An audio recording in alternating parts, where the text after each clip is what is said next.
San Diego 2009. Confession number 2.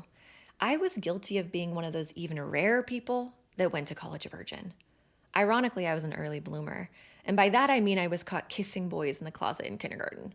Yet I ended up being a total prude, at least compared to my promiscuous high school friends. Through observation of their actions and countless movies, it was clear. Sex complicated things. The thought of sleeping with someone and them ignoring me the next day at school would be something I would never recover from.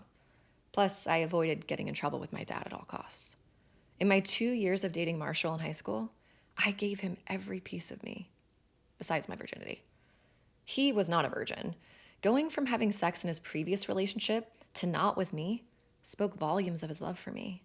But no matter how devoted he was and how much I loved him, I wouldn't budge on my rules.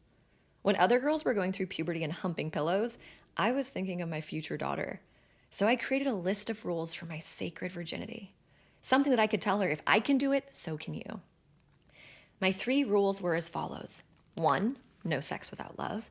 2, no sex in high school. And 3, no sex until I was 18.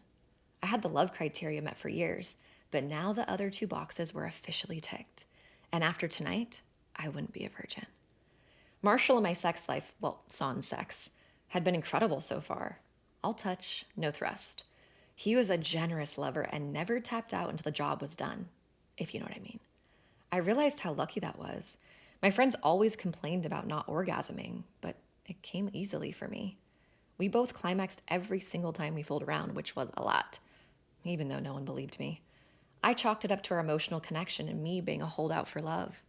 The pleasure was worth it times 100, and tonight would be no different.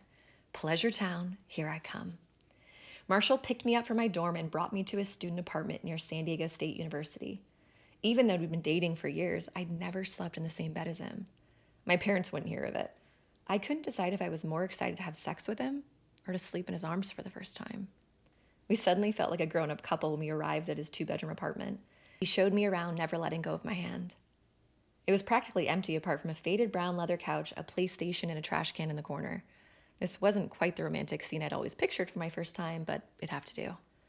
A guy with oily black hair, wearing a ripped Metallica shirt reeking of weed, came through the front door behind us. "Oh, hey Viper, this is my girlfriend Spencer. I didn't think you're going to be home tonight," Marshall said, looking at me embarrassed. "Spencer, this is my roommate Viper." I forced a smile. "Hey Viper."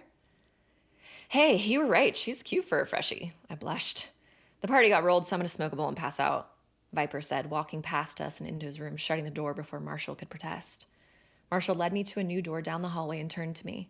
"I'm so sorry, babe. He told me he'd be out tonight." "It's okay. It's not your fault." We entered his room and 5 rose petals from a single rose were on the bed. There was even a tea light candle lit in the corner. I would have preferred a fancy hotel and champagne for my first time, but life wasn't one of my romance novels. At least he attempted to be romantic. I should feel lucky. "Oh, thank you. This is so sweet, Marsh." I exaggerated to make him feel better. "Maybe we should just do it on a different night. With Viper the next..." "Who's named Viper, by the way?" I teased. "I know, it's stupid, but he won't tell me his real name." "But really, Spencer, I want your first time to be perfect." I looked at the mattress on the ground, Marshall's unpacked suitcase in the corner, as the smell of cheap vanilla filled my nose.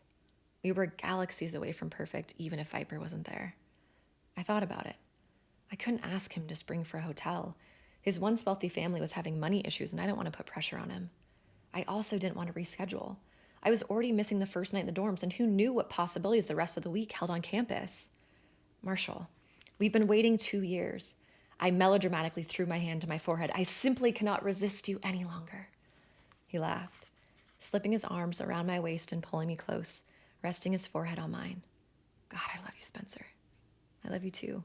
Forever," Marshall continued. "Forever." I whispered into his full and deliciously soft lips. He put his mouth on mine and kissed me deep with wanting.